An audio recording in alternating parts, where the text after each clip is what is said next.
السلام عليكم ورحمة الله وبركاته. أهلا بيكم مع فيديو جديد. النهاردة إن شاء الله هنتكلم عن أكتر 5 عربيات SUV أو كروس أوفر اتباعوا في السوق المصري في سنة 2022 حسب تقرير أو حسب إحصائيات منظمة الأمك أو الإيمك اللي هي مجلس المعلومات المصري للسيارات. مجلس المعلومات المصري أو الأمك أو الإيمك اللي بناخد من عن طريقه الأرقام أو الإحصائيات بتاعة المبيعات اللي موجودة أو اللي اتباعت في السوق المصري، أعلن أو عمل تقرير إن في الفترة من يناير 2022 لنوفمبر 2022 العربيات الاس يو في باعت حوالي 5209 عربية. النسبة دي تراجعت بنسبة 70%، أو العدد ده تراجع بنسبة 70% عن السنة اللي قبلها والفترة نفس الفترة في السنة اللي قبلها، يعني يناير 2021 لحد نوفمبر 2021. طيب احنا النهاردة هنتعرف على المراكز بتاعة المبيعات دي، ايه هو المركز الاول والمركز الثاني والمركز الثالث والمركز الرابع والمركز الخامس بالنسبه لاكتر عربيه اس يو في اتباعت، وبرده بالنسبه للعربيات الاقل.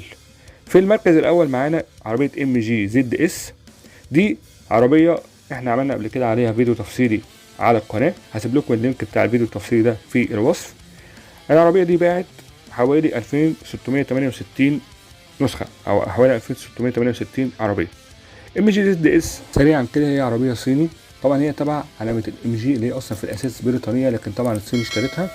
بتنزل السوق المصري بثلاث فئات. اسعار الفئات بالترتيب: اول فئه سعرها 579990 جنيه مصري، ثاني فئه سعرها 599990، ثالث فئه واعلى فئه سعرها 619990 جنيه مصري. العربيه في فئتها الثلاثه بتنزل بمحرك 1500 سي سي، 119 حصان، 4 سرعات. بالنسبه استهلاك البنزين بيكون 5 لتر و8 كل 100 كيلو. وبالنسبة للتسارع العربية اللي هو وضع العربية من الثبات حتى 100 كيلو بيكون في زمن 10 ثواني و9. أول فئة بتنزل بيكون فيها فرش قماش، إزاز فاميه، فيها من أنظمة الثبات أو من أنظمة وسائل الأمان بيكون فيها ال ABS اللي هو نظام فرامل مانعة للانغلاق، فيها نظام ال EBD اللي هو توزيع قوة الفرامل إلكترونيا، فيها برضو نظام ال ESP اللي هو الثبات الإلكتروني، فيها 4 إيرباج، 2 للسائق و2 للركاب، فيها مثبت سرعة، فيها ستارت وستوب انجن اللي هو تشغيل وإيقاف العربية بدون مفتاح. تاني فئة بتزيد اللي بيكون فيها شاشة وسطية 8 بوصة وبيكون الفرش بتاعها جلد، بيكون فيها طارة مالتي، بتزيد ب2 إيرباج عن الفئة الأولانية، يعني بيكون فيها 6 إيرباج، 2 للسائق و2 للركاب و2 برضو في القوايم أو في الأجناب. بتكون برضو فيها في تاني فئة حساسات ركن خلفية. تالت فئة وأعلى فئة بتكون فيها مرايات ضم وإغلاق مع قفل وفتح العربية، وفيها برضو كاميرا خلفية. في المركز التاني معانا عربية كيا اكسيد، باعت حوالي 2209 عربية. عربية كيا اكسيد بتبقى اس يو في بس يعني حجمها صغير شوية، بتبقى كوري تجميع سلوفاتي، تنزل السوق المصري في فئتين. اسعار الفئات: الفئة الأولى بتبقى سعرها 699,900، والفئة الثانية سعرها 759,900 جنيه مصري. العربية بتنزل بموتور 1500 سي سي تربو، 160 حصان، فتيس من نوع الدي اس جي، 7 سرعات. استهلاك البنزين بيبقى 6 لتر و1 كل 100 كيلو، وزمن تسارع العربية بيكون في حوالي 9 ثانية و2. أول فئة بتنزل بيكون فيها شاشة 8 بوصة تاتش، فرش جلد، إزاز فاميه، طارة مالتي. أنظمة أو وسائل الأمان فيها بتكون فيها ال ABS وال EBD وال ESP، كيلس انتري اللي هو دخول العربية بدون مفتاح، مجرد بس بصمة في الباب السائق الأمامي، باب السائق والباب الأمامي.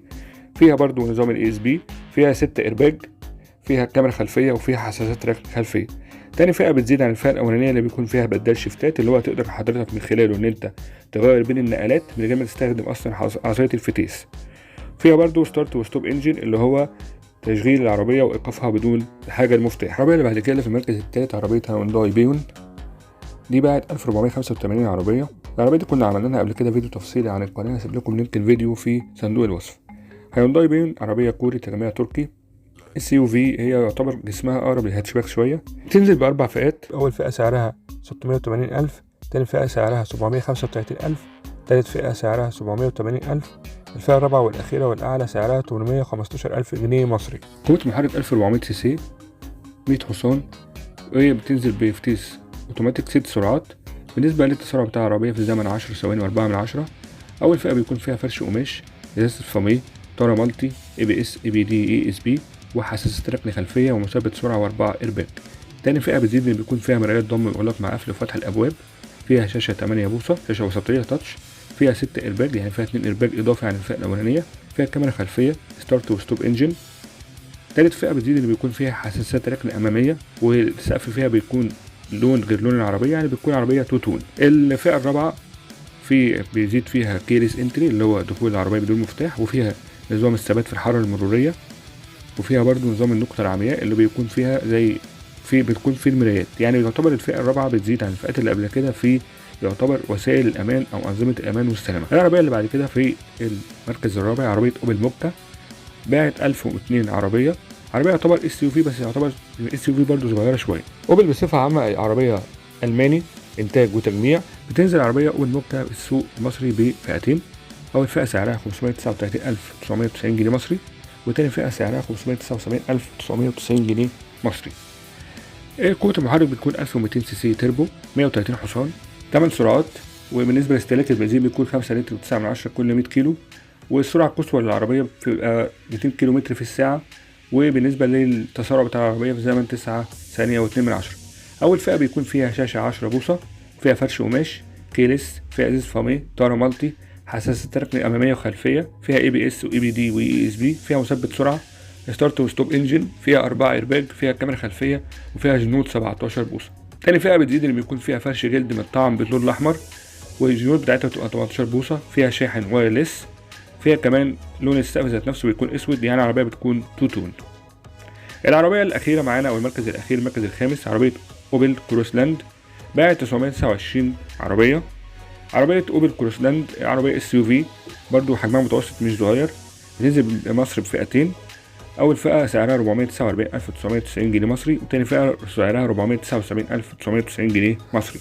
بتنزل بقوة محرك 1200 سي سي تربو، 6 سرعات، 110 حصان، واستهلاك البنزين بيكون 5 لتر و4 كل 100 كيلو، والسرعة القصوى اللي بتوصل لها العربية في الساعة 187 كيلو متر، وبالنسبة للتسارع العربية بيكون في زمن 11 ثانية و8.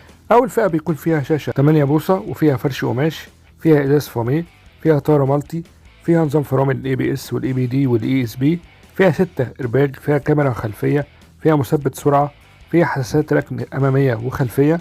تاني فئة بيزيد اللي بيكون فيها فتح السقف بانوراما، وبيكون فيها كمان كيليس انتري، وبيكون فيها فرش جلد، وبيكون فيها ستارت وستوب انجن. دي كده كانت آخر عربية معانا في الترتيب بتاع العربيات SUV. ده كان فيديو سريع عن ترتيب العربيات SUV اللي اتباعت في السوق المصري، أو أعلى 5 عربيات اتباعت في السوق المصري سنة 2022 حسب إحصائيات أو حسب تقرير من منظمة أو من الأمك اللي هو مجلس المعلومات السيارات المصري. في نهاية الفيديو أتمنى أكون مطولتش عليكم، ولو عجبك الفيديو ادعمنا بلايك وسبسكرايب لو لسه ما اشتركتش في القناة، وفعل زر الجرس عشان يجيلك كل جديد، ونقابلكم ان شاء الله مع فيديو تاني، والسلام عليكم ورحمة الله وبركاته.